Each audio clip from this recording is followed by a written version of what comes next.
shock me. Made me think of Ace Frehley. That would describe that music. Yeah. Just the idea of electricity and shock. The alien, he was a spaceman. And weirdly enough, I had a dream last night.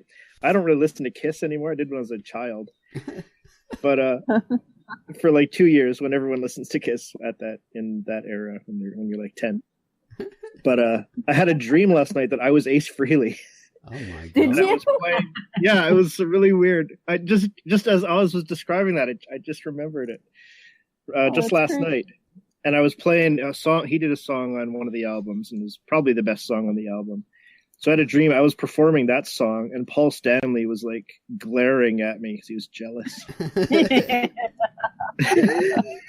was very weird. Oh my god!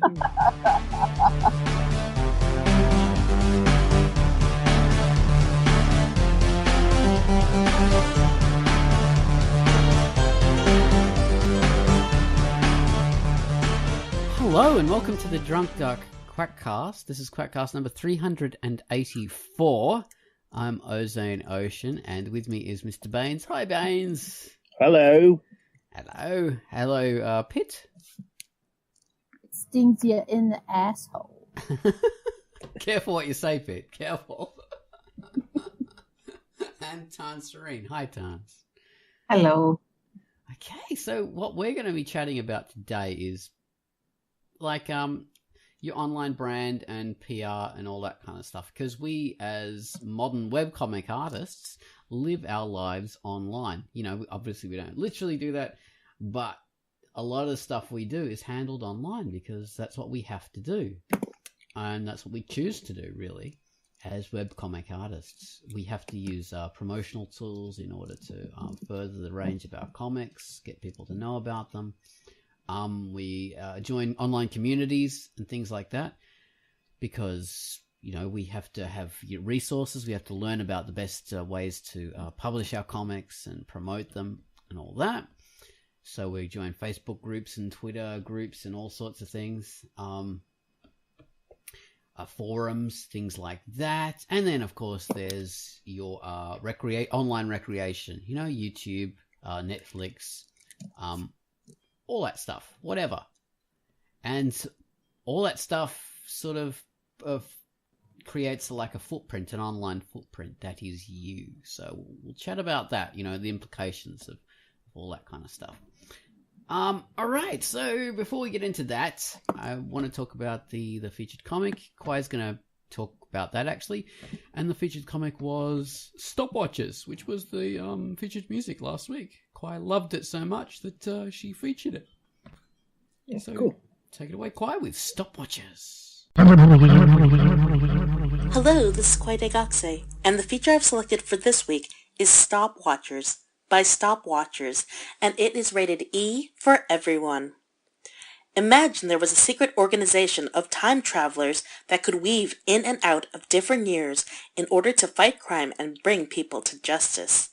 Well, there is no need to imagine, because the Stopwatchers are a task force equipped with the latest technology. They can rush to 1888 London to find Jack the Ripper, then head back to the future to arrest him, and finish the day eating burgers in the 1950s. This all-ages comic is filled with action and is very fun to read. The art is mostly drawn and colored in black and white grayscale with very talented shading. The character designs are unique and original and showcase a substantial range of expressions. Get ready to travel backwards and forwards in time in order to fight crime and read Stopwatchers by Stopwatchers, rated E. And that was Kwai with Stopwatches. And Gullen Wallace has given us a theme to Electricity is Her Element, which is the comic Kwai featured a couple of weeks ago. Isn't that interesting? I say, okay, so Gullen Wallace did Stopwatches last week, and Kwai did that as a feature, and now Gullen Wallace is doing the musical theme to something she had featured. So this is a very reciprocal arrangement those two have there. Weird. I sense a conspiracy. It is. Oh my god, they're taking over, which I heartily endorse. I welcome my new overlords. So electricity is our element. You'll get a buzz out of this shocking soundtrack. The sound of space whales, distant quasars and pulsars, coronal mass ejections of highly charged plasma suspended in a magnetic flux, photons shooting out into the distance. This music will set off flashes of light in the darkness of your mind. So, take it away, Gun Wallace, with Electricity is Her Element.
That was our beautiful music. Thank you very much for that, Gun Wallace. He actually used a real, my God, he used a real instrument, and I can't remember the name of it. It's one of those, do you remember Tambourine. The Beach Boys? Yeah, tambourine. Do you remember the Beach Boys where they do the whole Good Vibrations song?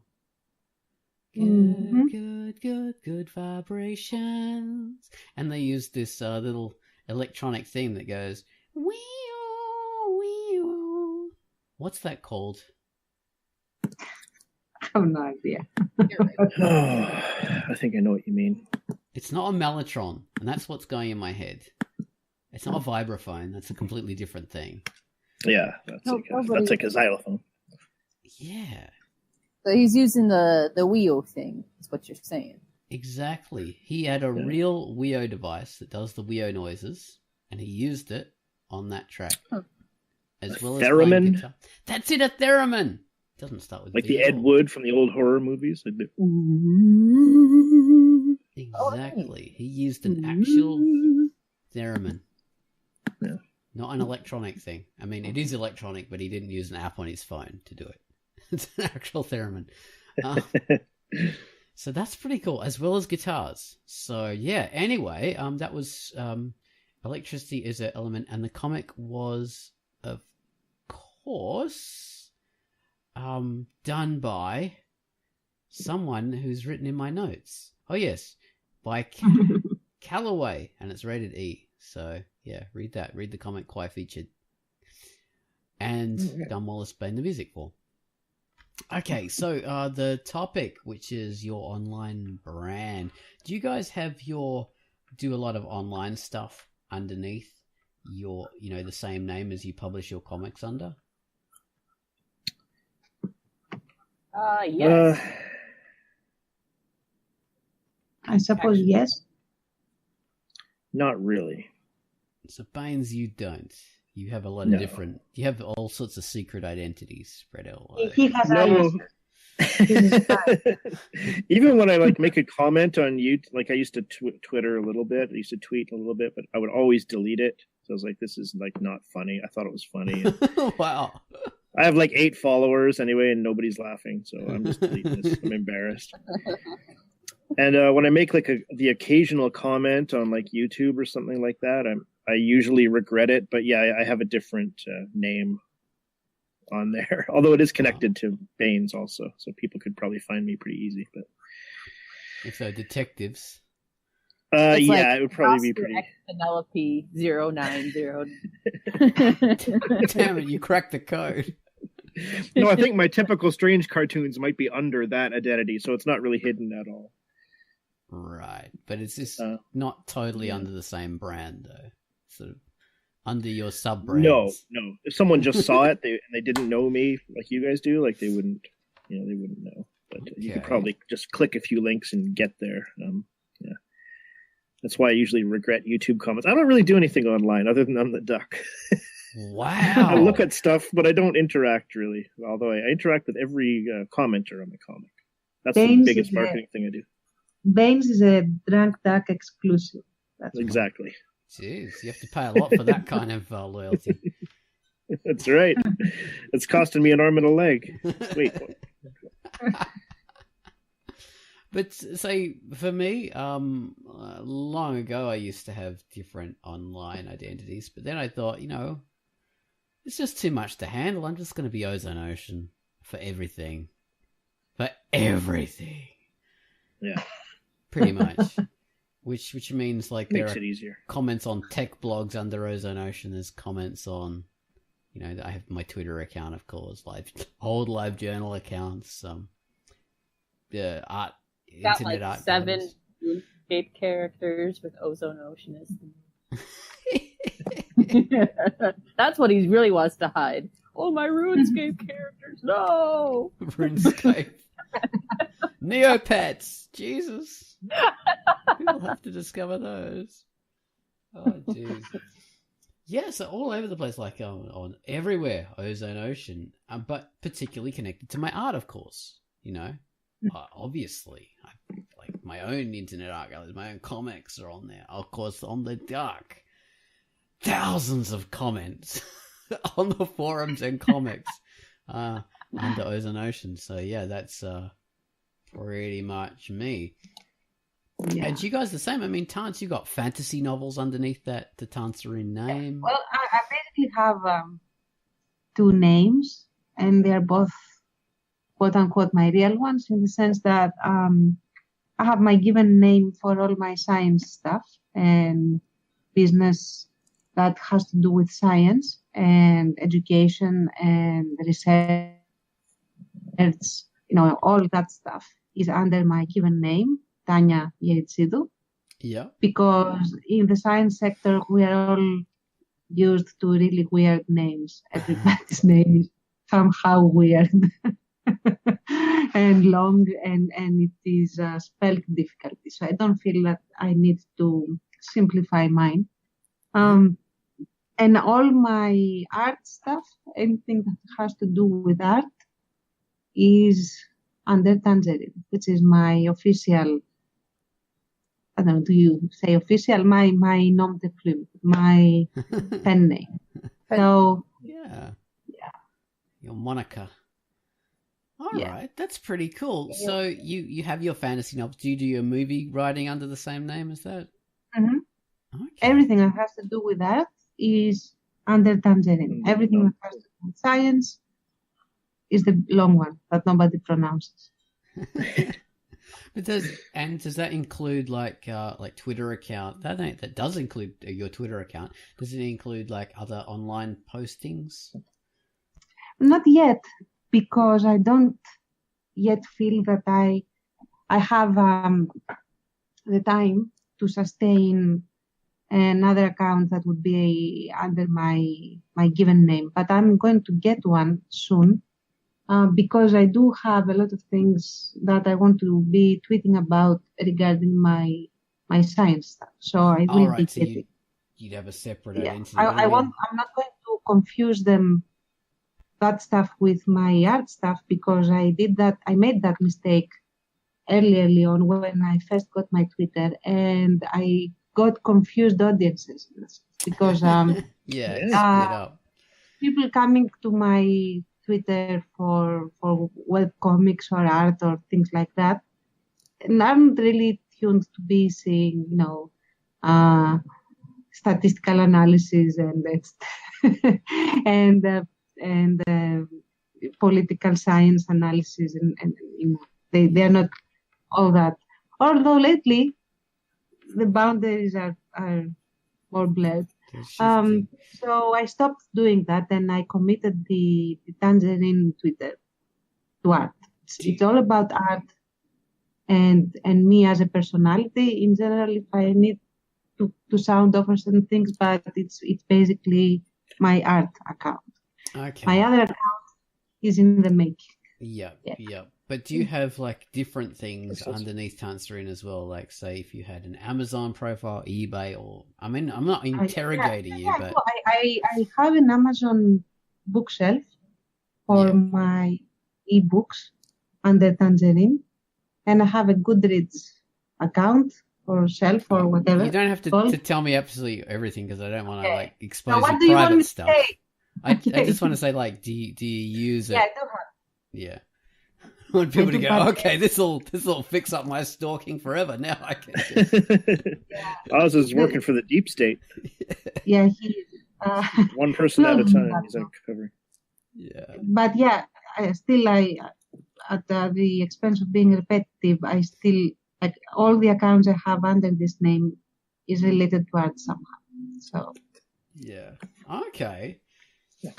So what about you, Pitt? And again, I don't want to like be stalky and say, just tell me everything you use under Pitt. Down and bend over. Do you want to get the gloves on for the deep probe? Exactly. Good girl, cleaning. Don't stop till you hit my tonsils now, or else neither of us will be satisfied. I don't mind.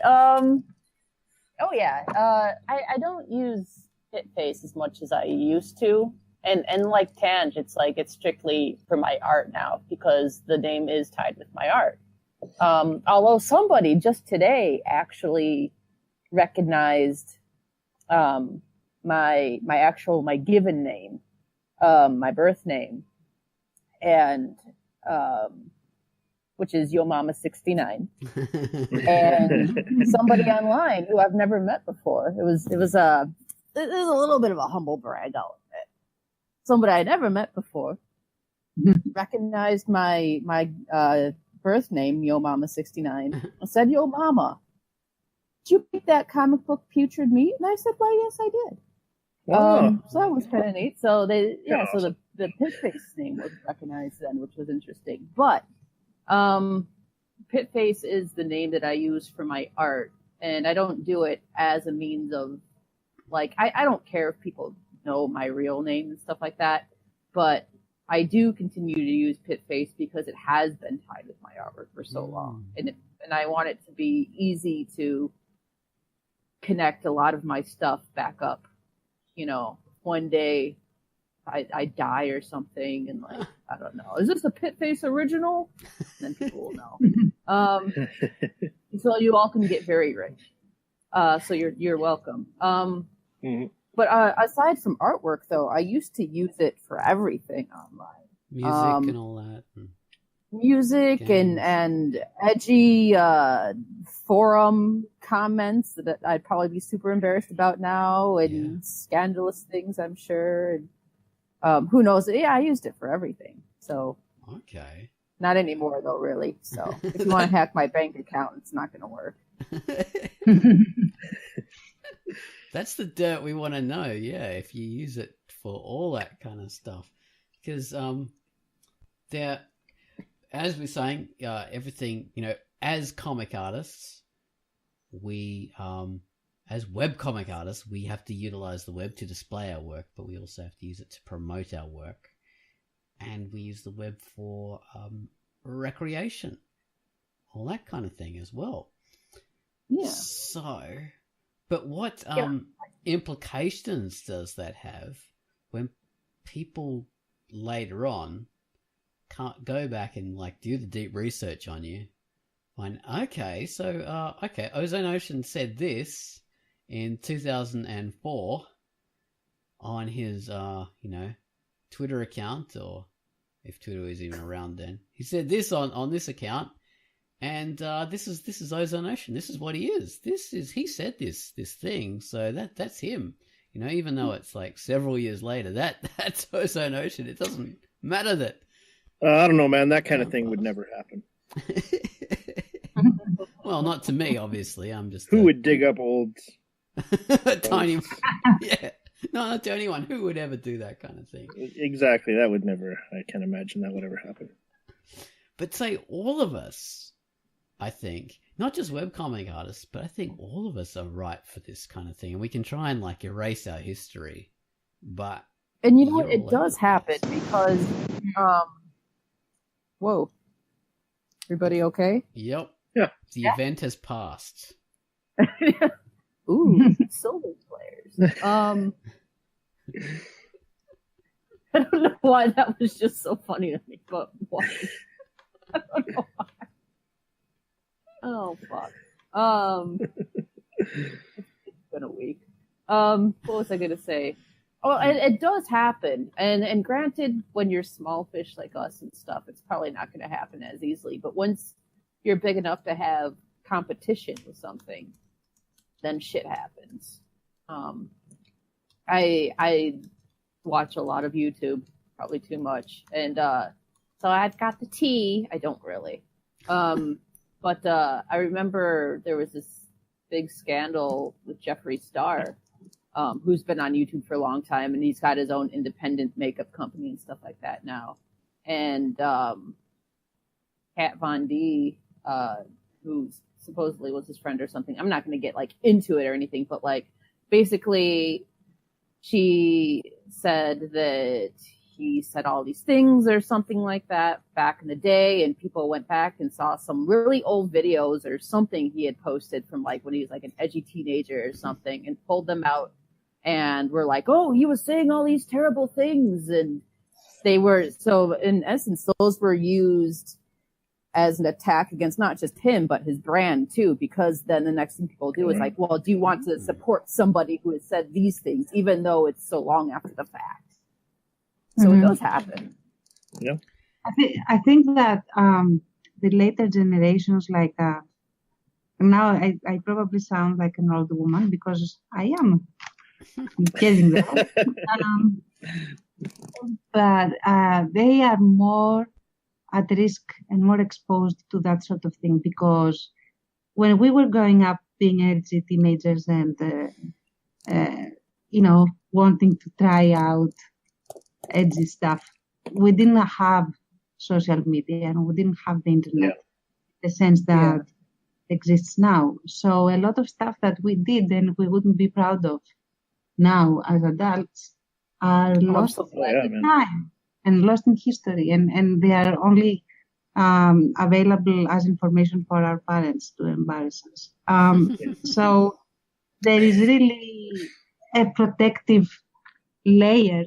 The older you are, the more protected you are from your forming years, quote unquote. Yeah, absolutely. Ideally. Although now that's completely changed. People who were 17, now, that's what you're getting at. Yeah, people who are old will still have these snapshots of their own history. They're there forever. Exactly. And the thing is that when you are young, like 8 years old, 10 years old, and I'm speaking from experience of people like parents who bring their kids for support to my office, they have like 6, 7, 8, 10-year-olds that have an extreme range of accounts of all sorts of things, and they spew all sorts of stupid things that are there forever. They are there forever, and that when this kid matures and becomes a little bit more concerned with society and being ingrained in society and stuff like that, these things may very well come back to haunt him or her. So I think that it is a very big issue that the culture that has been cultivated lately, especially the very toxic culture of let's do a witch hunt. Let's hunt down and destroy whoever is the prey of the day, let's say, and let's feel right to Righteous. slow down small businesses. Yes, by closing down small businesses and forcing people to change industries and things like that. I think that the biggest, the heavy work should lie with changing this culture more than trying to contain something that is very hard to contain in terms of the young kids and juveniles tapping away on the keyboard and saying stupid things. So, yeah, that's a good kind of point about how to sort of change the future. But so what about you as a creative person? Knowing that you have that online exposure, have you guys sort of taken like measures to rein yourself back and think, hang on, what if people connect this with what I've done elsewhere? Maybe I should not say this horrible thing. Or maybe I should rein myself back. Maybe I should, have you ever thought of that? Yes. Ah. Baines is very protective. This is a good way to be. Like, not that things are horrible necessarily, but I'm just talking about comments on, various platforms, commenting on something that's going on or whatever. I do make some comments, but the majority of the time I stop myself for exactly the reason you're saying. I mean, I'm not selling anything online. I'm not doing a lot of art or a lot of anything anyway, but I'm just like, if I do, I could just come back at you and I might regret saying it. And, I don't have money at stake either now or at all in that, but it's more like, this could like embarrass me. And then that makes me think I should be thinking of this first maybe, but that does make me think like this is probably going to hurt somebody's feelings. If somebody saw this, I guess it's more like that. Like if someone involved in the situation like sees this and somehow I encounter them online or something like that, you never know. I'm just like, why say it? Why? What for? It's just going to hurt someone's feelings. And then I might have to answer for it later, and I'll have no answer. I was just bored. I was just talking. Interesting. So, definitely. For me, it's been more like, especially back in the day when I first started with Putrid Meat and stuff.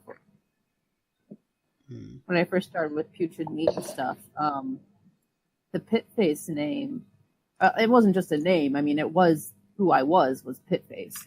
Yeah. But I also felt that I had quite a reputation with that name, especially Putrid Meat being the scummy comic that it was and whatnot. And I felt like I had to always keep to this persona that people knew me by, even when I might be thinking something else, to the point where I wouldn't comment on certain topics or videos and stuff like that not because it was anything scandalous, but I was thinking I don't want people knowing that Pitface watches this or listens to this because so your Sailor Moon kind of fan fiction just couldn't become published. Yeah, right. And it's so fucking ridiculous because, I mean, as we were talking about earlier, nobody cares enough. Why would anybody care but still see it was an insecurity that was running through my mind? Yeah, that's an interesting aspect. Yeah, you didn't want anything to reflect badly on the Pitface brand. You were very conscious about it back then. That's pretty cool. Yeah, because you did have a very distinct persona when you started on Drunk Dark. Very intimidating thrasher. It was pretty cool. For me, I can't sincerely say that I have ever really worried that, oh my God, something I did online is going to come back to bite me, because I suppose I am extremely cerebral in what I choose to do or not do online. And the only thing I do, and this is something I have started doing lately, because earlier I would be absolutely vocal about my opinion, and I wouldn't spare my time, and I wouldn't mind sparing my time and energy to engage in debates and things like that. But now I, quote unquote, choose my battles, in the sense that I will not engage if I don't think it's worth my time, because it's not worth it. And it's not worth it because the idea is, when you are engaging something or someone, even like in a debate, or if you want to do something and put out the stimulus, it's to reach people and to add to the conversation and to the progress of the mainstream, let's say, or not so mainstream thought, but generally to add and help develop something. When you see people being raped, in a sense, there's no reason to bother, because they are not in a position to listen. And that's something that we are also trained to evaluate as a psychologist. Like you don't do an intervention when someone is in a manic state. and a lot of people are online. So yeah, but that's my rule of thumb. Yeah, you don't want to get caught up in that kind of someone else's craziness, which we frequently do online. Yeah. I think that's something it's good that a lot of people, after they do spend enough time online, they kind of learn what battles to pick, what hill they'd like to die on, like it's interesting definitely to learn how to manage, because there are so many debates to have. Anyway, that's not the topic of this. I was about to die on a hill, but you're about to pick your hill to die on. I'm already dead. Oh, geez. Well, yeah, that can be a thing. Yeah, you definitely learn as you've been around a bit, been around the block, and you think, I know how this goes. It just escalates and escalates until we're both we forget the original point behind the thing, and we just want to win, and we both look like idiots. And sometimes you want to fight. Sometimes you want to get. Yeah. I used to do that all the time. I used to sit down in front of the computer and think, "Geez, I want to debate." I'm gonna look for someone who is on the opposite end of this idea, and I'll go from the other end, and we won't meet at the middle. But yeah, that's the thing. But as you do it more and more, you realize, hang on, my name's going to be connected to this. Maybe you realize that, and you think people are just going to think I'm a douchebag, and they'll be right. I don't want them to know that I am a douchebag. We're supposed to keep that secret. Exactly. The side of me must be hidden. I think more and more as I've done stuff online, a lot of things are due to some kind of a weird idea of someone in Google or Facebook decided, okay, we want everyone to have their real names online. We're going to force them in various ways. So they have that whole thing was disastrous for a lot of people. I remember especially like some transsexual people and transgendered people. Pitface is progressive. She has transgendered friends.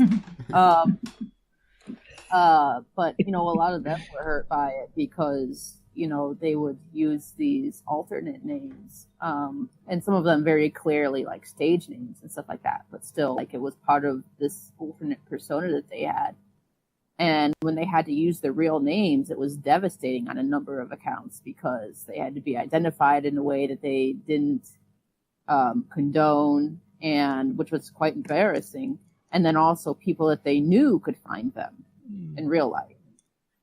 Yeah, which they did not want. Performers and things. You are known under your performer persona and not your real name. And those worlds were separate, and that's how people like to keep those things. Like Tance, she's keeping the science side and the art side separate. And those have different audiences. You don't want to confuse those two. Just like,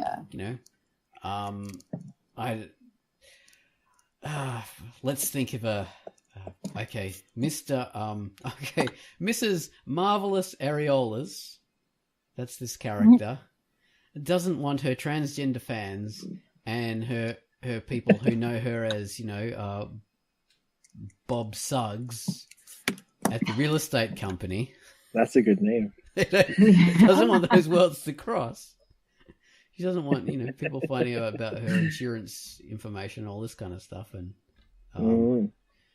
where she goes to work and all that kind of stuff. And she doesn't want, for good reason, those worlds to cross. Why should they? Yeah.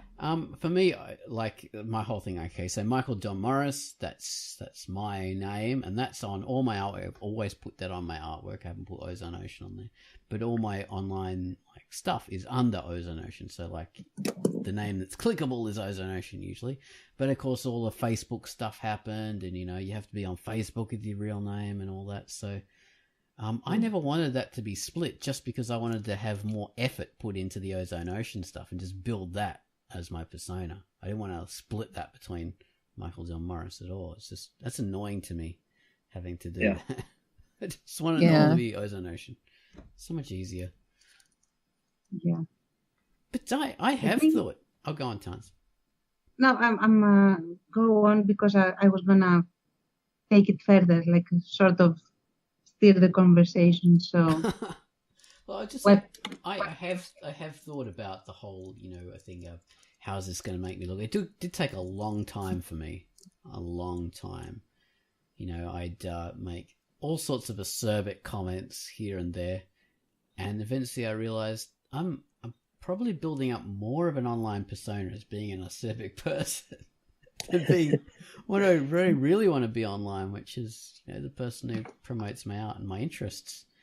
And that's how I've modified myself consciously to be. And I've often thought, I could say something really hilarious. I've thought of something. Oh my God, this comment is going to be really hilarious, or this will absolutely destroy what this person said. And then I've typed it out or just thought it in my head, and I thought, hang on, no, if I write that, that's going to be attached to me, so I can't do it.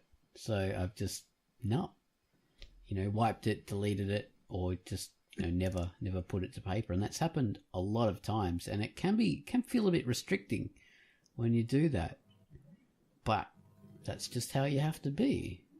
So many things, when you think, oh my God, that would be the perfect line to say, you have some kind of devastating line and you only think of it later. But so many times I actually think of it at the time and I want to write it, but I realize that would reflect on me too badly, or it could be misinterpreted. For the other person. Exactly. I have no idea how fortunate you are. Yeah. I could have destroyed you now. I could have. My God, I could have. But sometimes I think that this line, it could be great, but it could also be misinterpreted and taken the wrong way. So that's another reason I don't post it, Yeah. Because we live in a lot that of time, world. Sarcasm or sassiness or the trying to be funny vibe doesn't carry over when you type something, right? Oh yeah. People don't get it, so that's often I will I'll type something, I think, oh my God, this is so funny, and then I realize, oh, this can be misinterpreted, so I type it 3 or 4, 5 times until it cannot be misinterpreted. Yeah.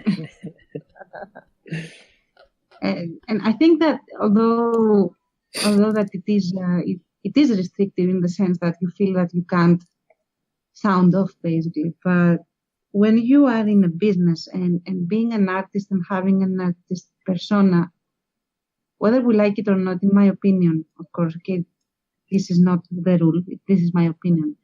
It is a business profile in a very big sense because you are presenting your output, your product, and you want people to consume it, whether it is in the form of clicks, like visiting your site and supporting your work and commenting on your webcomic pages and all these things, or monetize even more and get people to support you as an artist and buy your stuff and build up your business. So having a business profile means that you have to respect certain business trajectories. I don't want to say rules. Certain business trajectories have to be adhered to, in the sense that you can't call your customers names. You can't tell them that they're idiots or that they are Nazis or that they are what else have I heard?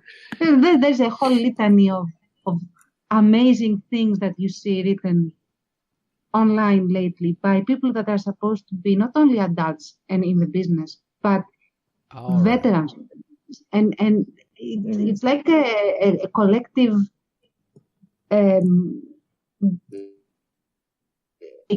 that people have suffered. And you get extremely virulent, extremely violent stuff written online by people that are genuinely going to be hurt in their business by saying these things that are to a very big degree also very unfair. So, and then you have comic sales dropping and people not buying your stuff, and then you cash at your prospective audience even more that they are even more of a Nazi because they are not buying your stuff because you call them a Nazi, and this is certainly so. Yeah. And I don't think that this is something that is illogical. You have to respect people that you want to be open to you. You have to make sure that you are not going to sell to them. So then fine, whatever, go rampant. But if you want popularity, that's a transaction of sorts. If you want support for your comic, that is also a transaction. Well, it's the real world rules of politeness, really. It's what we happen when we're on... It's what we do when we're on the street. We don't attack people unless we're crazy and we want to go to jail. Or I will say, though... Oops, sorry, but I didn't realize. No. I was just going to say, the funny thing, though, if you think about it, sometimes... I mean, like, don't go around calling people Nazis and shit like that. That doesn't help. But sometimes scandal helps you. That's true as well. Yep. That can work, definitely. There can be people... The asshole personality can be attractive. Or making a stand can be attractive as well. You can get people to rally around you. Controversy helps you. More than anything. Like it has to be managed. It's not. It has to be, scandalous, as Pete Face said, scandalous enough to attract the attention. And of course, any publicity is good publicity to an extent. And then it has to be debatable enough to allow people to feel okay supporting you still. Yeah. Well, you can have a persona who represents that kind of behavior, like the famous actor. What was his name? Oliver Reed, I think. Yeah, that was the fellow. So he was known for being a person who would speak his mind and would fight anyone, would get drunk and flop his dick out in public and all sorts of things. That was him. He was just a beast, an amazing actor, but also known for his incredibly rough persona, and that worked for him. He got but he didn't have Twitter at the time. No, but the point is that when he said things or whatever, he wasn't representing a whole bunch of an industry or whatever. He was just himself. So that's the only person he had to speak for, basically. So he has his he had his big personality, and that was him. So that kind of controversy can work for, in a way. There is a way to make it work without having to be polite or control stuff. But it has to be control. Without having to control something, it has to be limited.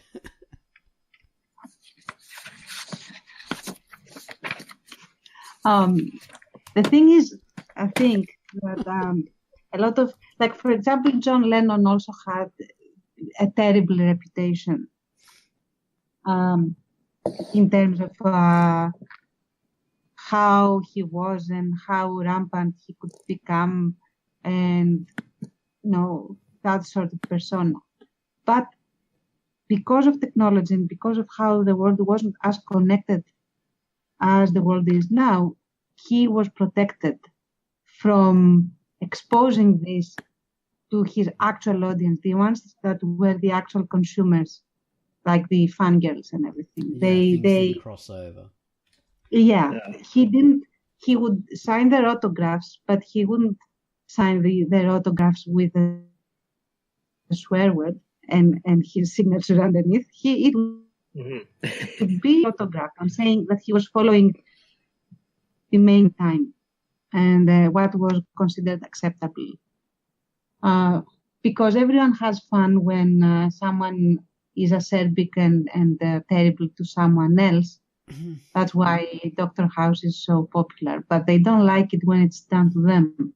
Yeah. And Twitter and social media in general has this effect because this very fun bad boy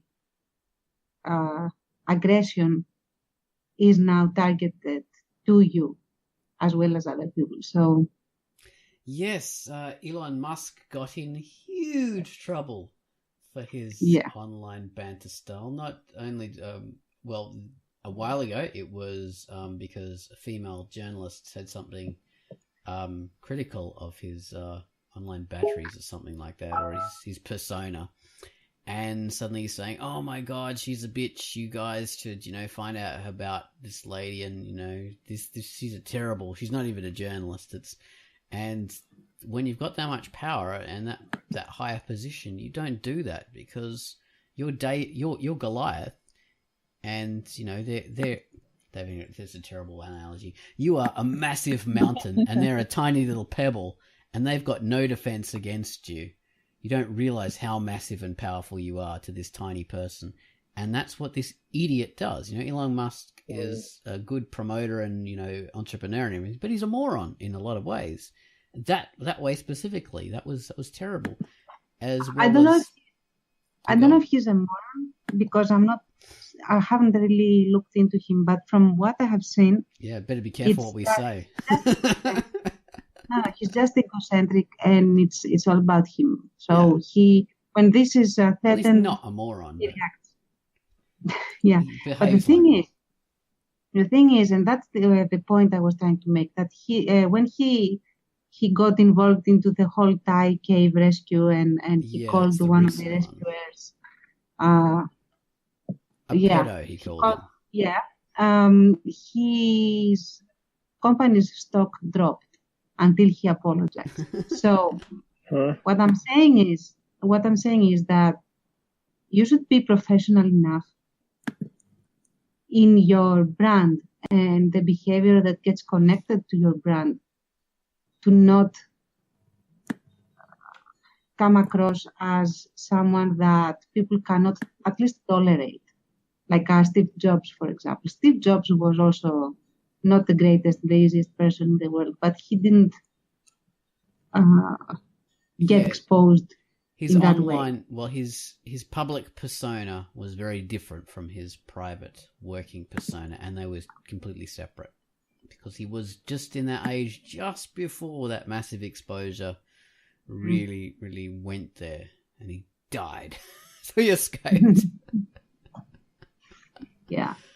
Generally, and there is another thing. I think that this is not the fault of the artists that are hurting their brands like right now. I think that there is a general trend for putting out extreme language, extreme behavior. Everything has to be extreme and high hyperbole octane.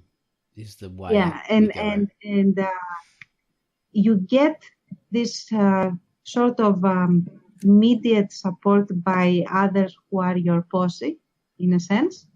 And you lose everybody else. But you have these people that create your sound echo chamber, your echo chamber. Yeah.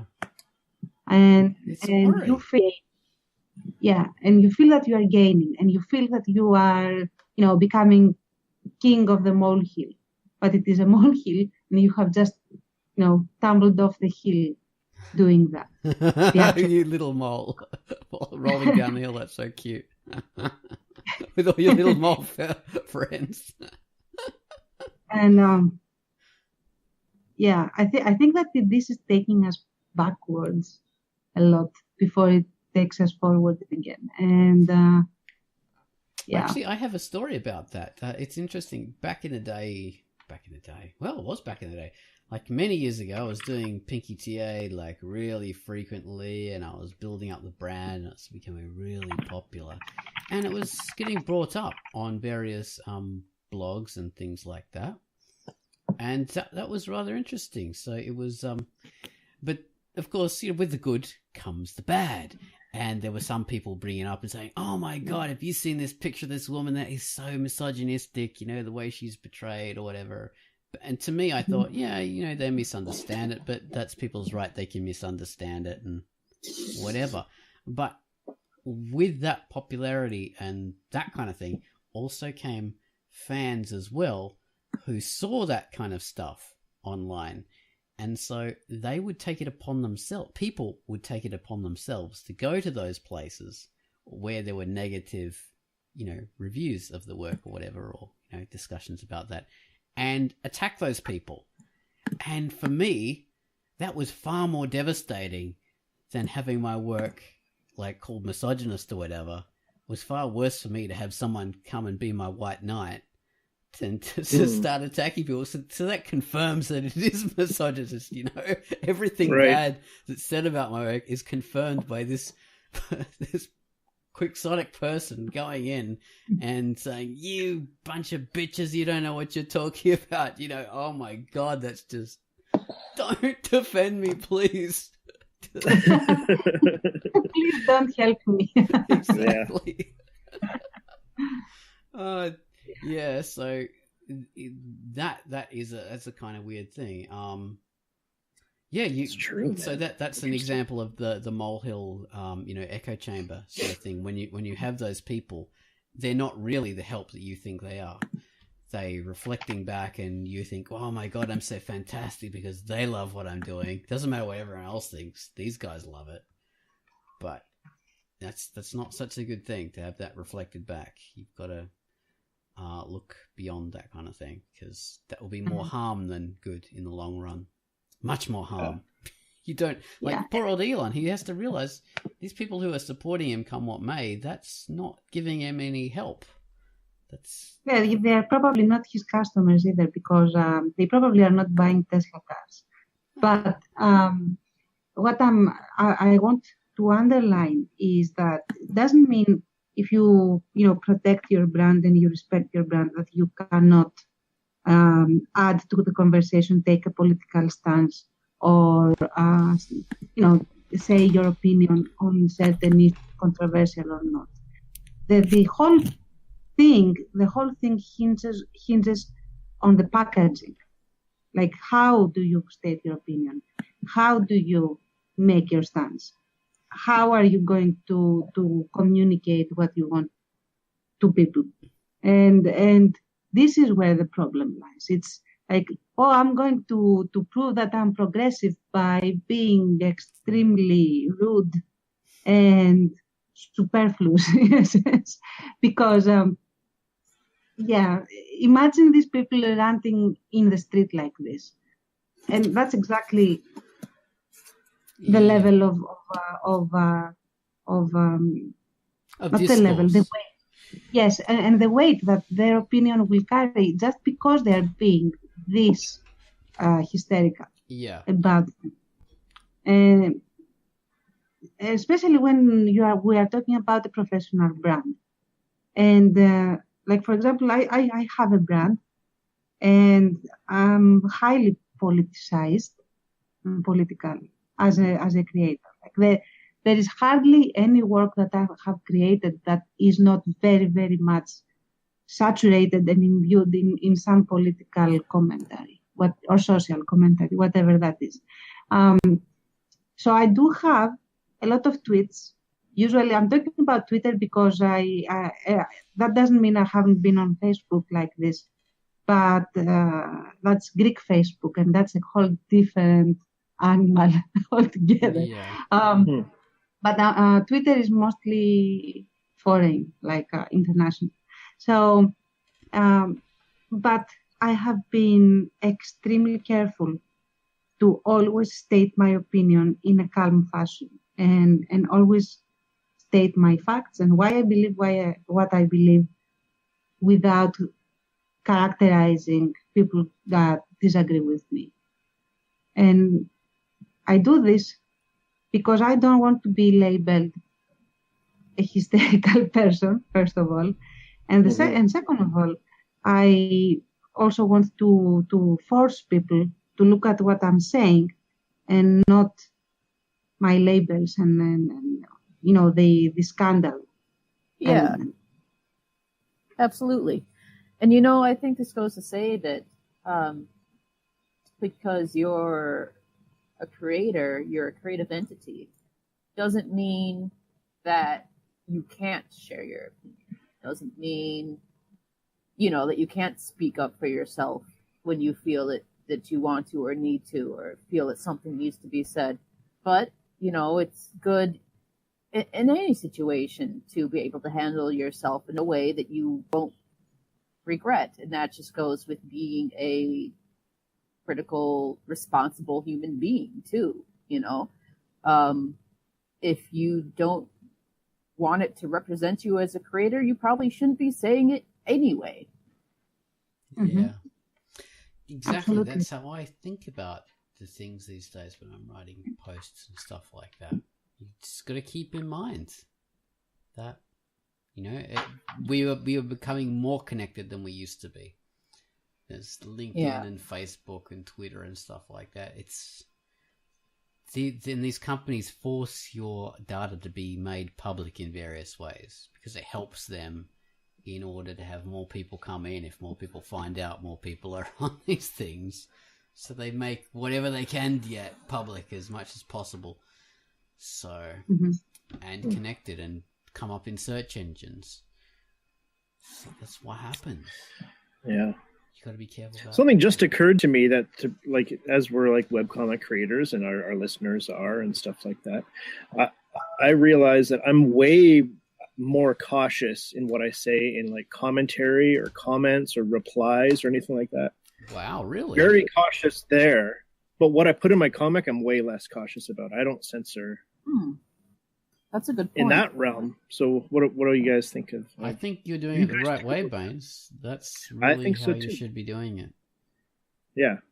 Yeah, you got interrupted a couple of times. I didn't catch all of it, to be honest. Well, so talking about being careful in our commentary and in how we interact with other people and with our readers and other stuff we read and how we behave ourselves.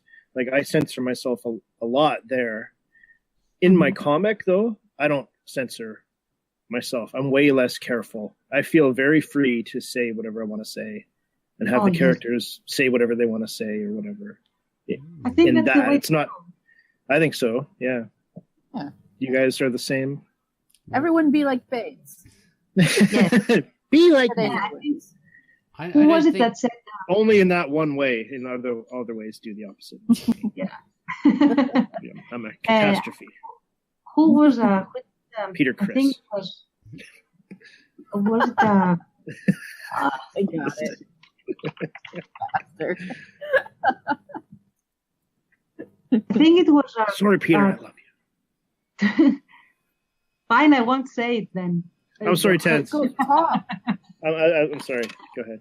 No, I was going to just support what you were saying by a quote that I think, take it with a grain of salt, I think was said by Truman Capote, that you can't prosecute or blame the author for what his characters are saying. So Yeah. there you go rampant. What if the person's online persona is their character? Then they're not that person, are they? Unless it's a self-insert. Exactly, but we confuse online persona for the actual. It can become confused.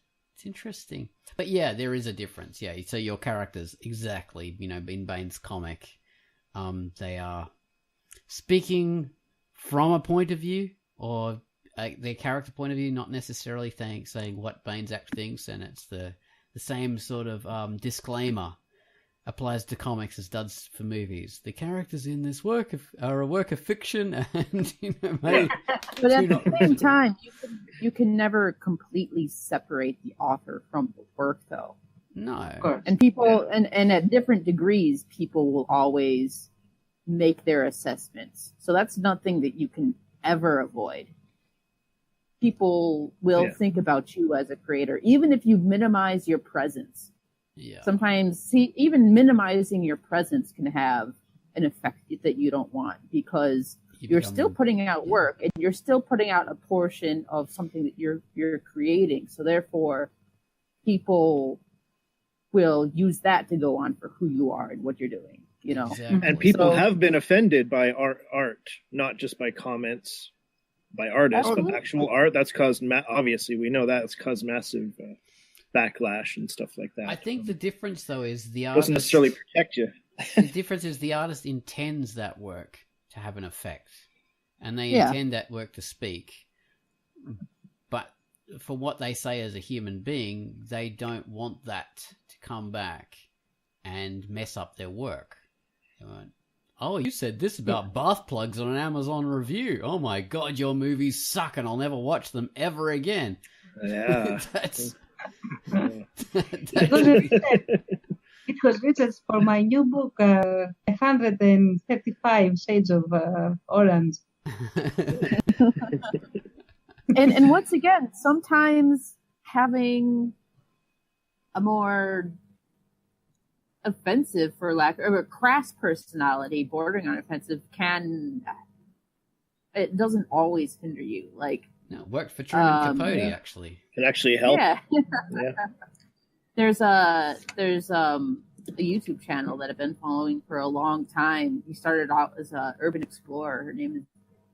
His name is Dan Bell, and I love his videos. I absolutely love everything that he does. He's a wanker. You're a wanker. I'm joking. But I am a wanker. That's true.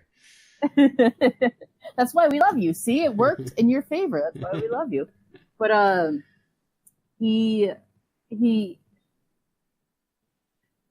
part of him in his videos that he produces, which is his main form of creative expression. That's his thing. It's the videos that he makes. And it's different than what he does on, say, Patreon. So he has a webcast on Patreon where, since he's got a limited audience, he can be 10 times more offensive and 10 times more crass. Wow. Because he's behind that wall where people who are specifically looking for his work can go to.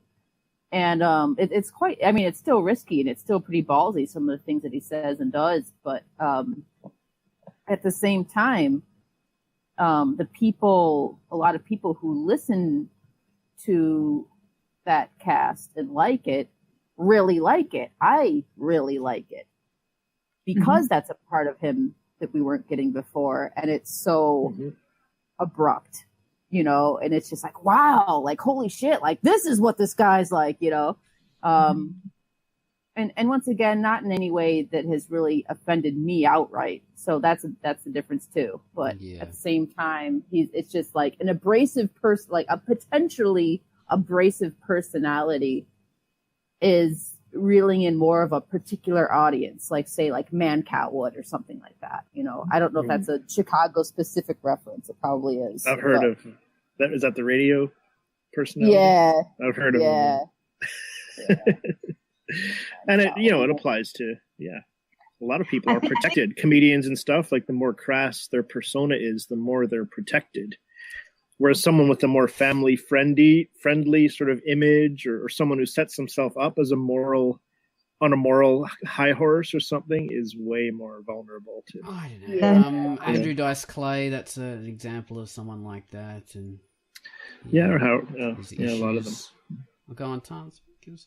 No, I was saying that it's also very, like, it's a balancing act, I think, because it hinges a lot on cultural elements. And I'm thinking I could have, in the Greek YouTube, there used to be, like, they haven't uploaded the video in a year now. And that says something. That they were something like a nostalgia critic, but for Greeks. They, critiqued old Greek movies and international movies, and they had a potty mouth. Like, they didn't actually have. They didn't, and they were extremely popular. And why? Because although they were so abrasive and rude, they kept within certain constraints that made it acceptable.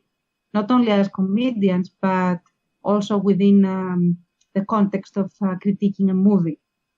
So at some point, then they went on increasing their popularity for 3-4 years, maybe. And they uploaded this one doomed video where they said 2 lines that were out of line in the entire thing. It's about like 30 minutes each. And what they say.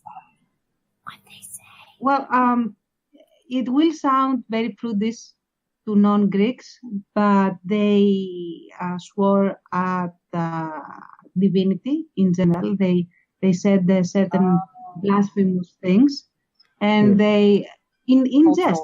Okay, it was in jest, and they also said something about the character of Greeks in general, that even if I say it now, it won't really mean anything because it's a very specific expression. So and that was it. It was death for them. First of all, they were forced by like the sheer backlash of their own fan base. And I'm talking about their own fan base, the people that came to them for that product, and this level of acerbic rudeness with terrible, shocking humor and all that sort of thing. They forced them to take down the video and re-upload it without that particular line, apologize, and those particular 2 lines. And then they just didn't have the traction to be able to upload another video again. And it only happened in the span of a week. That was all it took. All these years. Wow. That's amazing, especially because when somebody is well known, even if it is just like in a smaller pool like that, because I take it that they were pretty popular in Greece. Huh? Oh yeah, they had the views were in the 100,000s, which is huge for Greek YouTube. Yeah. Wow. So, and that says quite a lot, because a lot of YouTubers. I say YouTube because, once again, that's what I tend to watch because I don't have a TV or Netflix or any of that shit. But a lot of times these channels that end up doing something catastrophic, potentially, if they're big enough like that, oftentimes they'll still rebound. Like if you think about what happened at the beginning of the year with I can never remember if it was Logan or Jake Paul, but with the whole dead body. Yeah. And even though that cost them, I'm sure they're still big YouTubers. They're still active. They're still coming to events and drawing a big crowd. They still have a lot of attention. So it hurt for a minute, and then they bounced back. And I think the difference is that I don't know what point this happens, but I think if you get big enough, you can potentially bounce back from almost anything. Potentially, you know. But I like think there would. Yeah. Go ahead, then I'll say after. I was just going to say that says a lot for this particular guy that you're talking about. That it just took him right out. You know, that's interesting. I think that the difference between, I think it was Logan Paul. I always also mix them up. I think it was, yeah. And these guys I'm talking about is that they have a completely different parameter in the audience. Logan Paul has very young audience, teenagers, 14-year-olds, and so on. The main demographic that made these guys popular that I'm talking about were people of my age, and so 40-something, not 40-something, 30-somethings, 40-something, late 20s, like young to middle adults. These people were their audience, and these were the ones that came to get nostalgic movies that we grew up with, critiqued, and everything. So this audience is not as forgiving as a teenager. But I think at the same time, though, see, I mean, I'm sure that's part of it, and you certainly know more about this particular audience than I do. But I compare it now to like Channel Awesome, who also suffered a scandal not too long ago, and they cater to mainly people our age, and they've bounced back too. I mean, if you look at like the views and shit like that, they've barely lost anything. Like I think for like the first week or so, because I remember after it came out, you know, like the mistreatment of the people under their employ and stuff like that came out. I was looking at, I mean, this isn't any kind of scientific scale by any means, but I was looking at the up and down votes on their video. You know how it shows the ratio on YouTube to up votes and down votes, likes and dislikes. And for like a week, there was a radical change. Like half of the bar or more would be dislikes. But right after that week or two, it went right back up like nothing had happened. And like, I think their views have recovered quite a lot as well. So that's interesting because, I mean, they cater to people our age, basically. The nostalgia critic. I mean, it's catered specifically to us. And they recovered. Mm-hmm. So, like, but maybe I guess that's because that they, like, maybe the difference there is that they had hurt their own staff, which is bad, but they didn't actually offend their viewers. Yeah, that's maybe that's it depends on a lot of factors. Right. PewDiePie lost a massive amount of his like, following for for example, various reasons. If you consider, do you know the Daddy of Five scandal? No. No. No. Oh, So yes, this I do. Yes, I do. Oh, that's fucking bad. Yeah, but this we're talking about a huge channel that had views in the millions again, and international channel, and they got basically prosecuted in real life, child abuse for abuse. Yeah, and that was the end of them. That was it. Like they tried to revive their channel through repackaging it as Family of Five, and YouTube itself just struck their channel. That's how much the backlash was for them. Wow. And because their let's say transgression was too much to the audience. They were child abusers. Yeah. That's a Oh, step man. too far. Well, I think PewDiePie, there was a newspaper campaign It was the against nasty him. thing. Yeah. Well, Yeah, he, there was. he had humor based on. I don't think it was even based on Nazis. It was just hyperbolic humor, and he would dress up in a uniform, and that would like to not be advocating Nazism or anything like that. It'd just be like Benny Hill He just dressing made up. some really shitty fucking jokes about. He made a lot. Like I'll admit, like I do watch PewDiePie. Actually, I didn't when he was a gamer, but I like watching him now because it's like he's in this like this state where like he's just not done with YouTube, but he's just like he's just much more of a real person that he was, and that he's also kind of a train wreck a little bit, and I love that. So I have to watch him. And who knows what's real behind the camera and what isn't, you know.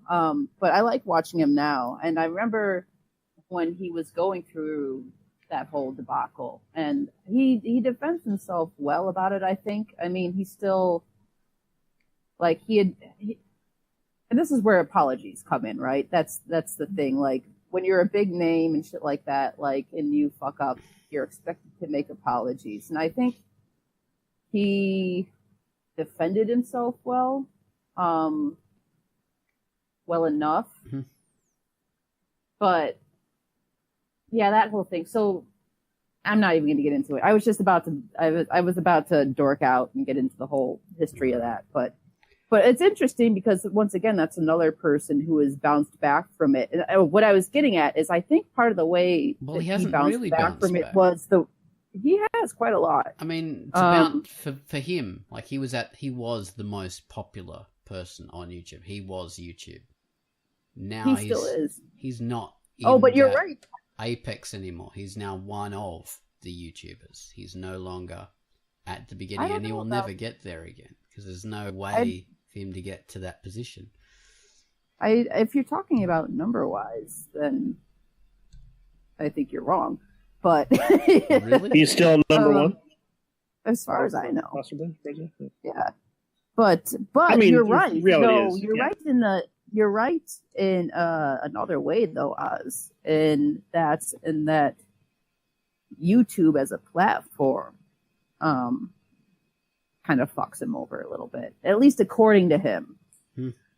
Now, I'm not going to defend that, or I'm not going to say it's true or anything, but that's another good aspect to bring up is that when you do have a brand of your own, say, and like if you're a creator and you're working under a bigger name and you create negative backlash towards yourself, that the larger brand over you will also kind of take its revenge on you. You know, 9 times out of 10, they'll just kind of kick you in the ass. But well, that brings up an interesting thing. That would never happen to like a Disney company or something. Never. Is that what you're gonna? No, we agreed not to approach that particular subject directly. Oh yeah. I was going to start this Quackast by saying I was going to San Diego because I was excited to get an autograph from the creator of my favorite sci-fi series. Yeah. Well, if you want to bring it up, go ahead. I mean, I'm just saying that like I just wasn't going to get into the political side of it. Because that's a huge part of it too. Yeah, we don't want to be under that particular gun. I need to be slightly drunker in order to get into that. That would just bring us unwanted attention. Exactly what we're talking about. We're not really a political podcast in that sense, you know, of being partisan. Well, I was just going to say, you'll notice if you've ever listened to DVD commentaries, which I'm sure you'll have, there was this really weird tendency that you might have noticed, I did, was that almost all the time the actors or directors who spoke on those commentaries were always unusually positive about the studio and the other people they work with. Always. These guys helped us out so much, and I know what you're talking about. But it was, and you think, why, were they really that friendly with each other? And of course they weren't. They just knew that they had to work in this industry again, and the only way to do that is not to offend anybody and to keep everyone happy, and that's what they had to do. It was really interesting to witness that. Sometimes people would break from the script and actually say what they think, but that was usually the older actors, people who didn't care anymore. Their time was done. So this is quite relevant for a lot of us here on Drunk Duck, especially when you think of the fact that like Cowboys and Aliens got like a movie deal, and not even just movies, but like what's the dream of a lot of people when they're starting their own comics online and stuff is that one day maybe some company will recognize them. Maybe DC or Marvel will like look at their pages or something, hire them on, and then that's a whole other. Like, if you are lucky enough for that to happen, or talented, or whatever it comes down to, that's a whole other set of decisions to make. Because now, when that happens, like, yes, you still are representing yourself to an extent, but now you also you really have to censor yourself then in a lot of ways. Oh, yes. I realize that it's scary, especially if you're on LinkedIn or something like that. The connections, and you think, oh, I didn't realize I was connected to this person, and then they add you to their friends list or whatever, and that kind of thing happens. Or on Facebook, and weirdly these people friend you, and you realize, hang on, these guys are professionals in this kind of industry, and if I said anything really bad, they're actually going to hear about it, so I can't say this stuff. This could be really, really bad. So, if Oz wasn't running Drunk Duck, then he would just be the most racist, homophobic guy you've ever met in your life. The vicious things he's not saying, you have no idea. Oh, God. I'm lovely. Shut up. I'm soft and fluffy. I'm just imagining you don't say it in private either. I didn't mean to say just because somebody who mattered was listening. Not that you guys don't matter, but in case they were listening to Oz, it was kind of like see, even then it was an afterthought. Like, I just said something like that was obviously a joke about Oz, but if in case something ever happens in the future and his reputation is online, I don't want to be the asshole responsible for what's the secret life of ozone? Nobody knows. And like future technology, near future, probably it's going to be able to mine like old podcasts and old audio for any like keywords or something. It can do that now. They just don't use it. You can do it already, huh? Yeah. But technology's there, so it's just there's no reason to use it. All right, we shouldn't let this go on for way too long, so we should wrap it up, and then we can move on. Let's all censor ourselves and say that we have finished. God, the censor. Well, let me ask you this. I didn't catch an answer to this. Do you guys censor your comics and the content of the comics? Or? Yeah. You do? Okay. I missed that. I didn't put that in the comic. He was speaking for all of us. I don't do that. I didn't used to. Creative enough to be crass. Yeah.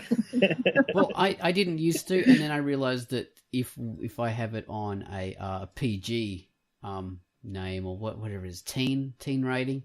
If I have it at teen rating, then I can get more audience. So I took out the swear words and covered up bums and things like that. So I do censor it, and I do make a conscious effort not to have.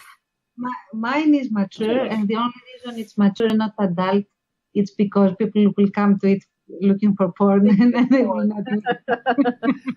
I'm the same. Like I didn't make it adult for the same reason, because it's not going to be porn. But I thought mature will allow me, if things get a little saucy, which they kind of do. Yeah. That'll allow me to do whatever I want. Sometimes. Yeah, exactly. Exactly. It's usually teen. Mine is usually more of a teen thing, but just in case, make it mature. Mine would be like a 16, 17, 16 plus, most of the times. But there are some that it gets 18. Gets rough. Yeah. Oh, yeah, So- definitely. Yeah, well, I don't know. I'd say 16, 17 still, really. Putrid meat is for 8-year-olds. And 8-year-olds only. Obviously. If you're not 8, you can't read it. Well, you have to have a long 9 career is of too old. eating your own snot, really, to understand it. It does help you to connect. Yeah, that's how you relate. It's all about Put immersion, yourself baby. in their shoes, then. Immersion in a river of snot. Can I use that as a official byline for the comic? Yeah, I'd be flattered. That's ocean, immersion in a river of snot. Oh, perfect. Music. That'll sell it. All right. Well, thank you guys for being part of the Censorcast or the PR cast. The Brandcast. The brand Brandcast. Oh, I like that. The Brandcast. Brand. Oh, whatever. That word. Brandcast. All right. Goodbye, everyone. Bye. Bye-bye.